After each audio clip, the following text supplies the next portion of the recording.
નમસ્કાર વાલા ખેડૂત મિત્રો, આ ખેડૂત પુત્ર ગુજરાતીમાં હું સાગર રાસડિયા ખેડૂત પુત્ર આપ સૌ ખેડૂત મિત્રોનું હાર્દિક સ્વાગત કરું છું. ખેડૂત છે તો જગત સેવા હેતુથી અવારનવાર ટેકનોલોજીકલ ડિજિટલ ખેતીવાડીની માહિતી આપણે લાવતા રહીએ છીએ, જેના કારણે ખેડૂત મિત્રો માહિતગાર બને અને ઓછી જમીનમાં વધારે ઉત્પાદન મેળવી શકે. ત્યારે વાત કરવાની છે વ્હાઇટ સોનું એટલે કે કપાસની ભાવતાલની વિશે. કપાસના ભાવતાલ અત્યારે ઘણા બધા ચડિયાતામાં જોવા મળી રહ્યા છે, ઘણા બધા કપાસના ભાવ આગળ વધતા જોવા મળી રહ્યા છે, જેથી કરીને જે ખેડૂત મિત્રોને કપાસના બંધ દરવાજા જે છે એ બંધ દરવાજા પણ ખોલવાના છે એવું લાગી રહ્યું છે. એટલે કપાસમાં કઈ રીતનો ન્યુયોર્કનો વાયદો છે એ પણ તમે સાઈડમાં જોઈ શકો છો. એ ગ્રાફ ઉપર આપણે વાતચીત કરવાની છે કે કપાસના ભાવ એક્ઝેક્ટ માર્ચ મહિનામાં કેટલા થવાના છે અને માર્ચ મહિનામાં કપાસનો ભાવ વધીને કેટલે પહોંચવાનો છે, 2000 સુધી પહોંચવાનો છે કે નથી પહોંચવાનો, એની તમામ વિસ્તારમાં આપણે વાતચીત કરીએ. એ પહેલાં તમારે આ વિડીયાને છેલ્લે સુધી જોવો પડશે, જેથી કરીને તમને સચોટ ગ્રાફની માહિતી સાથે કપાસના ભાવતાલની ખબર પડે, જેથી કરીને આપણે જે જૂનો કપાસ અથવા તો નવો કપાસ છે એને કેટલા ભાવમાં વેચવો હોય તો વેચી શકાય, જેથી કરીને આપણને નુકસાની ના જાય એની વાતચીત કરવાની છે. આ પ્લેટફોર્મમાં બિલકુલ નવા હોય તો નીચેનું બટન દબાવીને આ ચેનલને સબસ્ક્રાઈબ કરજો અને અન્ય ખેડૂત મિત્રો સુધી આ વિડીયોને તમે જલ્દીથી શેર કરજો. ફેસબુકમાં આપણું મહત્વનું પેજ છે ખેડૂત પુત્ર ગુજરાતી નામનું, એને પણ ફોલો અને લાઇક કરી દેજો. ખેડૂત મિત્રો, તમે જે જોઈ રહ્યા છો એ આરબીડી મશીન ટૂલ્સ પ્રાઇવેટ લિમિટેડ દ્વારા જે ઘઉં કાપવાનું અતિ આધુનિક મશીન અને સરકાર માન્ય સબસિડી સાથે ઉપલબ્ધ છે. તો આ ઘઉં કાપવાના મશીનને તમે આસાનીથી ભાડા કરવા માટે અથવા તો કોઈ પણ રીતે આપણે આપણી ખેતીવાડીમાં ઉપયોગ કરીને આ સાધનને વસાવી શકીએ છીએ. એના માટે જે નીચે કંપનીનો કોન્ટેક્ટ નંબર છે એ તમે ડાયરેક્ટ કોલ કરી શકો છો, માહિતી મેળવી શકો છો કે કેટલા રૂપિયાનું મશીન છે અને કઈ રીતે અમને પહોંચતું કરવામાં આવે છે. સાથે જ આ મશીન એક ભારતનું એવું મશીન છે કે જે સીટવાળું મશીન છે, જેથી કરીને આપણને આરામદાયક અને સારી રીતે ફાસ્ટમાં મજૂર વિના આપણે આસાનીથી કામ કરી શકીએ છીએ.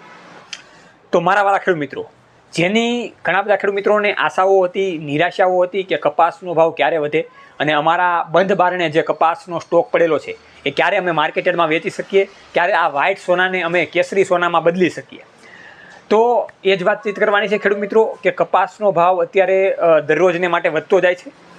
3 અઠવાડિયા પહેલાં આપણે આગળના વિડીયોમાં વાતચીત કરેલી હતી કે જ્યારે માર્ચ મહિનો આવે ત્યારે કપાસનો ભાવ કાં તો ઘટી જશે, ઘટી જાય એટલે 1100 રૂપિયા સુધીની બજાર થઈ જશે, અને જો વધવાની આશંકાએ જો માર્ચ મહિનામાં જાય તો એ ખૂબ સારો એવો 1800 રૂપિયા સુધી કપાસનો ભાવ પહોંચે એવું પણ થઈ જશે. પણ અત્યારે ખેડૂત મિત્રો 3 દિવસ થયા ક્યાંક ને ક્યાંક વિદેશી માર્કેટના ડેટા પ્રમાણે, ન્યુયોર્ક જે દેશ છે એના ડેટા પ્રમાણે કપાસની લેવાલી વધી છે, જેના કારણે અત્યારે માર્કેટમાં ધમધમી રહેલી કપાસની બજાર સારી એવી થઈ છે. એમાં આપણે વાતચીત કરીએ.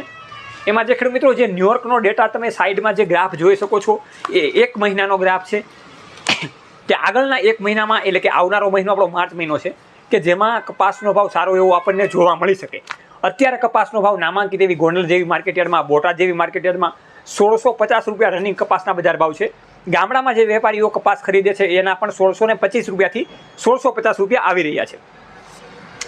એટલે બાજુમાં તમે જે ગ્રાફ જોવો છો એ 62,720 જે ઉપર જે ગ્રાફ જાય છે એ ક્યાંક ને ક્યાંક વધારે જોવા મળી રહ્યો છે.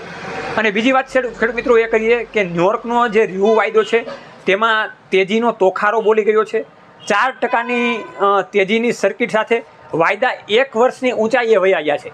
એટલે કપાસનો ભાવ અચાનક જ હાઈ સ્પીડ પકડી ગયો છે કે જે અંદાજ ના કરી શકી એટલો ઝડપથી વધી ગયો છે.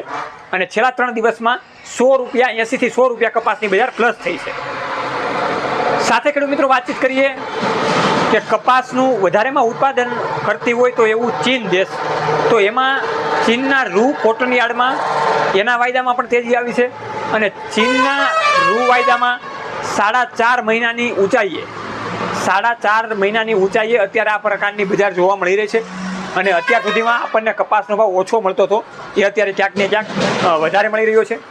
હવે ઘણા બધા ખેડૂત મિત્રોને મગજમાં એક જ પ્રશ્ન છે કે અમારે કપાસ ઘરના ઘર ભરેલા છે, ઘણા બધા ખેડૂત મિત્રોને ઓછો કપાસ પડેલો છે અને ઘણા બધા ખેડૂત મિત્રો વેચવા માગે છે. તો ખેડૂત મિત્રોને એ છે કે અમારે કપાસ અત્યારે વેચી દેવો જોઈએ કે રાખી મૂકવો જોઈએ જેથી કરીને અમને સારો એવો ભાવ મળે. તો મારે ખેડૂત મિત્રોને અત્યારે એક જ નિયમ બતાવવો છે કે અત્યારે જે કપાસની બજાર વધી રહી છે એ ઘટવાની આશંકા ઓછી છે. એટલે કે માર્ચ મહિનો જે રીતે સ્ટાર્ટિંગ થશે એ રીતે કપાસના ભાવ ક્યાંક ને ક્યાંક 1700 રૂપિયા સુધી પહોંચી જાય એવી શક્યતાઓ છે. એટલે જે ખેડૂત મિત્રોને જાજો એવો સ્ટોક આપણે ગણીએ એટલે કે 400 થી 500 મણ જેટલો કપાસ પડેલો છે, તો એવા ખેડૂત મિત્રોને અડધો કપાસ કટિંગ કરી નાખવો જોઈએ, એટલે કે અડધો કપાસ વેચી દેવો જોઈએ, જેથી કરીને આગામી સમયમાં કદાચ કપાસની બજાર નીચી જાય તો કપાસનો ભાવતાલ આપણને સરેરાશ મળી જાય, જેથી કરીને આપણે નુકસાની ના જાય. કેમ કે વધારે જો લાલચ આપણે લેવા જશું, 2000 રૂપિયાની વાટ જોશું, તો કપાસનો બજાર ક્યારેક ઘટી પણ જાય, કેમ કે બજારનું સ્થિર હોતું નથી. એટલે જે ખેડૂત મિત્રોને 400-500 મણ છે એવા ખેડૂત મિત્રોને 200-250 મણ 1700 રૂપિયા જ્યારે ભાવ થાય ત્યારે વેચી દેવો જોઈએ. બાકીનો કપાસ આગળના સમય માટે રાખવો જોઈએ. જો એવું લાગે કે દિવસે ને દિવસે સતત બજાર વધે છે તો 5-6 દિવસની ખેડૂત મિત્રો રાહ જોવી અને કપાસનો ભાવ સારો એવો મળે તો એ રીતે કપાસ વેચી દેવો જોઈએ. અને આપણે તો એ જ આશા રાખીએ છીએ યાર્ડના જે વેપારીઓ છે એની પાસેથી કે આપણને કપાસનો ભાવ 1800 રૂપિયા આજુબાજુ પણ મળી શકે, જેથી કરીને આપણે જે આગળના 1-2 વર્ષમાં જે નુકસાની ખાવી પડેલી છે નુકસાનીને આપણે કવર કરી શકીએ. તો એવી રીતે ખેડૂત મિત્રો આ ખેડૂત પુત્ર ગુજરાતી દ્વારા એક અનુમાન લગાડવામાં આવેલું છે કે માર્ચ મહિનામાં સારો એવો કપાસનો ભાવ વધી શકે, એ ઇન્ટરનેશનલ ડેટા પ્રમાણે જોવામાં આવેલું છે. તો આ રીતે ખેડૂત મિત્રો 1700 રૂપિયા કપાસનો ભાવ થાય એટલે ઘણા બધા ખેડૂત મિત્રોને વેચવું હોય તો આસાનીથી વેચી શકે છે, 1650માં પણ વેચી શકે છે, એટલે કપાસનો ભાવ સારો રહે એવી આપણે શક્યતાઓ દર્શાવેલી છે. તો જોતા રહો હર હંમેશને માટે ખેડૂત પુત્ર ગુજરાતી, હંમેશને માટે ખેડૂત મિત્રોની સાથે. તમારી પાસે પણ કાંઈ ટેલેન્ટ હોય, અવનવી ખેતીવાડીની માહિતી હોય તો તમારા ટેલેન્ટને બહાર લાવવા માટેનું વિશ્વનું એક પ્લેટફોર્મ એટલે કે ખેડૂત પુત્ર ગુજરાતી. એમાં તમારા ફલક ઉપર તમે તમારી નોંધણી કરીને તમારી પાસે જે માહિતી છે એ અમને આપી શકો છો. એની માટે નીચે જે કોન્ટેક્ટ નંબર છે એમાં તમે કોલ કરી શકો છો અને ડાયરેક્ટ વાર્તાલાપ કરી શકો છો. જય જવાન જય કિસાન, આ બંને છે આપણા દેશની શાન.